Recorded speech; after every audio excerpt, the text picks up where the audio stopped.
जी जीवन रे केबे परस्त्री कथा स्पर्श करे नहांती सेनु से मयूर पुच्छ पिंधुतिले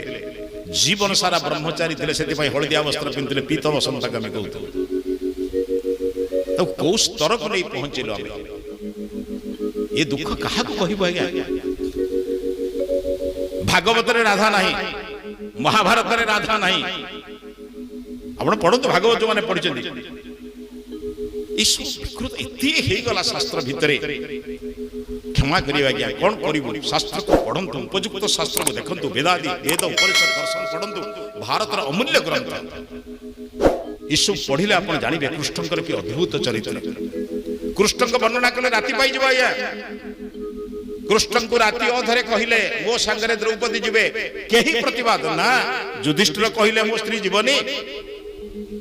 सासु कहला बहु जीवनी किछि नाही कहले जीव